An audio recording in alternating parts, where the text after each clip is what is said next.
आज अपने देश का कोई लक्ष्य है? भारत का कोई लक्ष्य है? आज अपने देश का लक्ष्य क्या है? अपना देश अपना लक्ष्य खो बैठा है, गुमराह हो गया है। आज के नेताओं का, आज के पार्टियों का सिर्फ चुनाव जीतना ही लक्ष्य बन गया है। कुछ करो, चुनाव जीतो, दंगे कराओ, फसाद कराओ, फूट डालो, समाज को तोड़ो फोड़ो, जाति के नाम पर, धर्म के नाम पर, कई अन्य प्रकार से समाज को विभाजन करो, अपना काम निकालो, बस चुनाव जीत जाओ। चुनाव अगर जीतते हैं, कोई पार्टी जीतता है, किस लिए जीतता है? चुनाव जीतने का लक्ष्य क्या होता है? पार्टी बनने का भी लक्ष्य क्या होता है? जनता का सेवा करना चाहिए, देश का उन्नति करना चाहिए, देश का उद्धार होना चाहिए। भाइयों, मैं ये एक बात कहता हूं, उड़ीसा के महानदी में कितने पानी है? उड़ीसा के महानदी में कितना पानी है? हमारे जरूरत से ज्यादा पानी है। उड़ीसा यूज करता है कितना? 25%, 30% हम यूज करते हैं, बाकी 50 साल से बह रहे हैं समंदर में। हमें पीने का पानी नहीं है।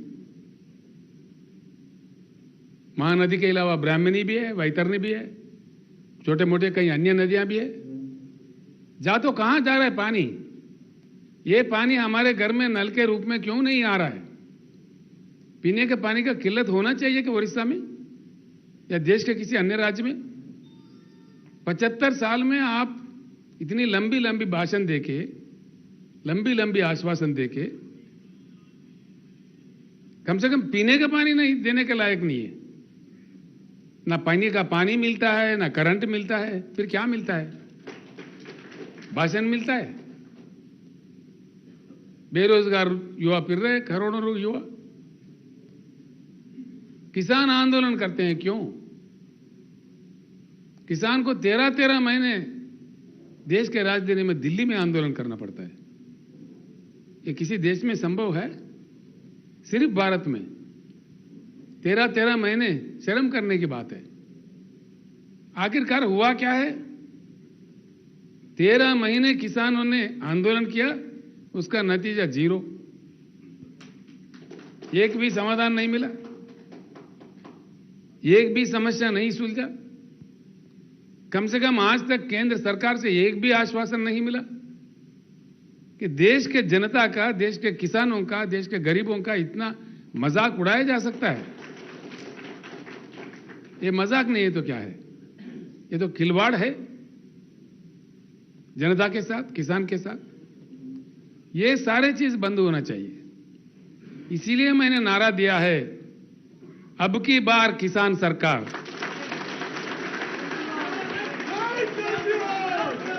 किसान हल चलाना ही नहीं, कलम चलाना भी सीखना चाहिए।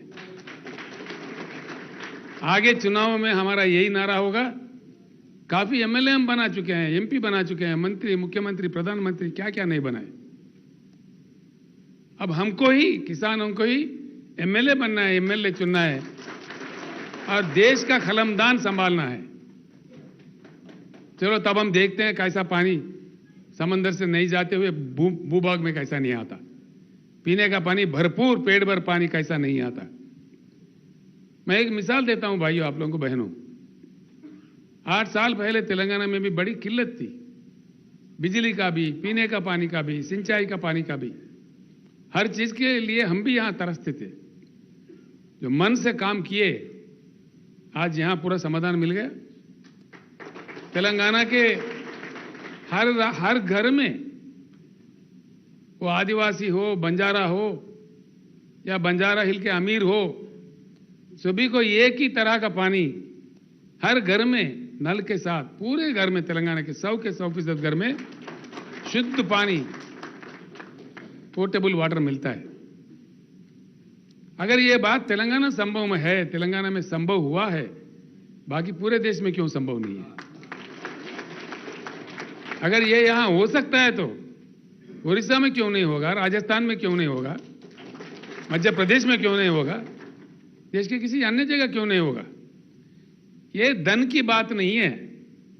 अब देखिए, महाराष्ट्र राज्य में सबसे ज्यादा आत्महत्या किसान कर रहा है आज के समय में। अखबारों में पढ़ते हुए शर्म से हमारा सर झुक जाता है। क्या महाराष्ट्र के पास धन की कमी है? तेलंगाना तो महाराष्ट्र से कमजोर है।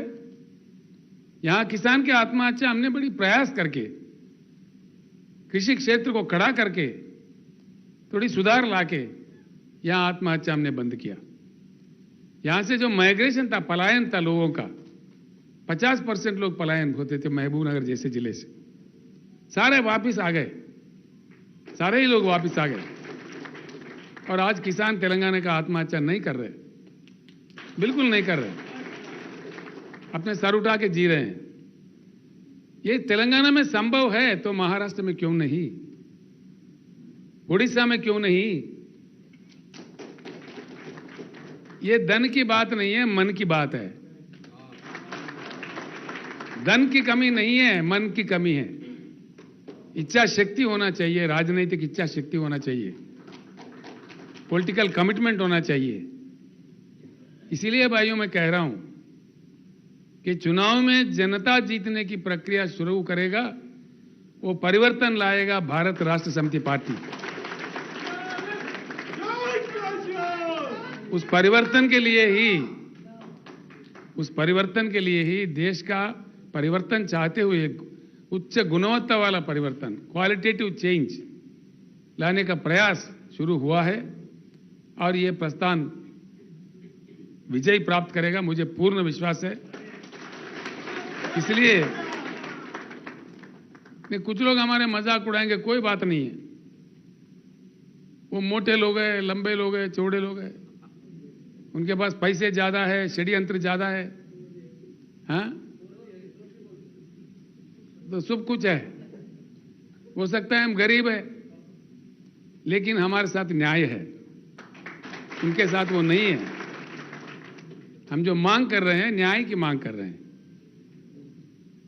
जब हम इंसान होके पैदा हुए हैं, इंसानी हक जो होते हैं, जो ह्यूमन राइट होते हैं, ये भीख मांग के लेना नहीं चाहिए, ये तो छीन के लेना चाहिए।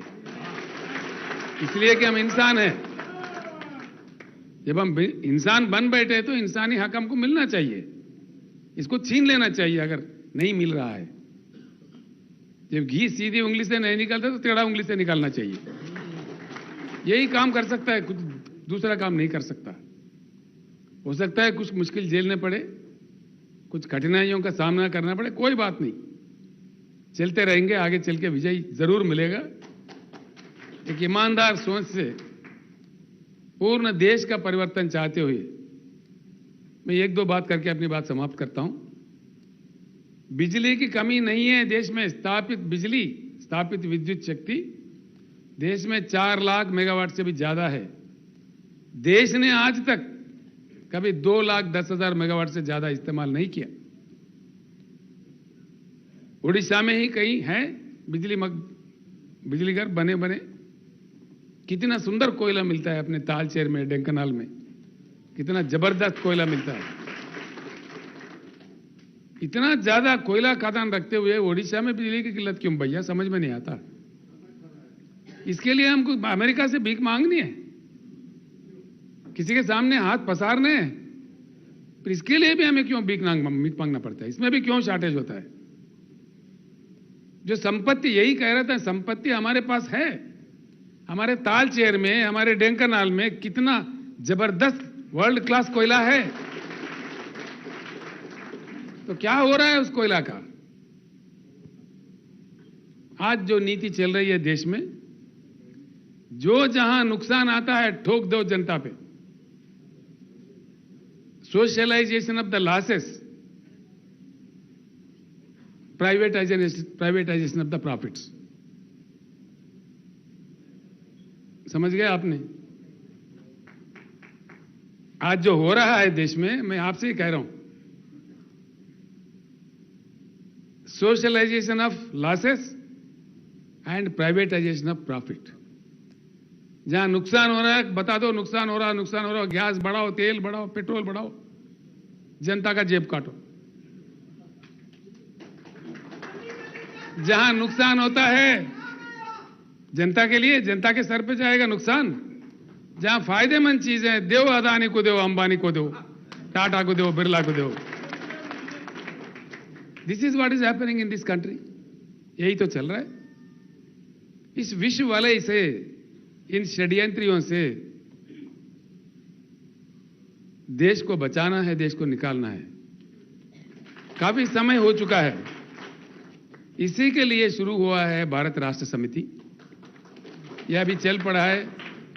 कभी कभी मुझे भी आश्चर्य होता है, जिस प्रकार का मुझे टेलीफोन्स आ रहे हैं, जिस प्रकार का रिस्पांस मिल रहा है बहुत राज्यों से।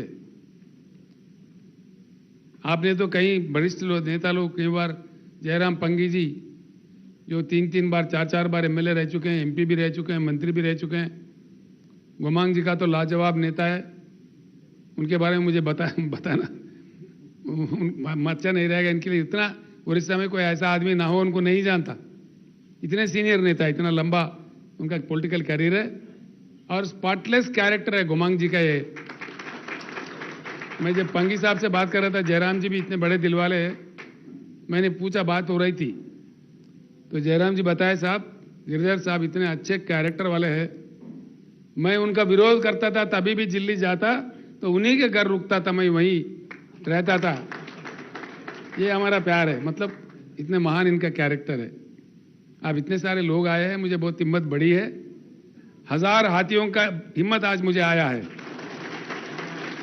इतने ज्यादा लोग इतनी दूर से, उड़ीसा से इतना कष्ट उठा के आपने हैदराबाद आए, ये हमारे भाग्य है कि आप इतने लोग बीआरएस दफ्तर में कदम रखे हैदराबाद में। ये अच्छी बात है, अच्छी शुरुआत है। जरूर हमको विजय प्राप्त होगा, देश परिवर्तित होगा। आज जो जनता वंचित है अपने संपत्ति से, देश की संपत्ति से, पूर्ण संपत्ति से जनता मिलेगा, किसानों को अपना हक मिलेगा। हर चीज को, हर सेक्शन को हम साथ लेके एक महान भारत, सुहान भारत का निर्माण करने के लिए निकल पड़े हैं। उसका सपना हम देखते हैं। कल फिर हम मुलाकात करेंगे, वहां पे मैं आपसे मिलता हूं। आप कुछ चीजें देखना चाह रहे। अक्षय जी मुझे कह, लास्ट बस में आ गए? अच्छा आ गए, अभी आ रहे हैं जी। जी 5-7 मिनट और बोलना है? क्यों? ठीक है, कल बोलेंगे वहां पे। नहीं अभी बहुत थके हुए हैं वे लोग। फिर कल एक बार यहाँ कितना मिलता है?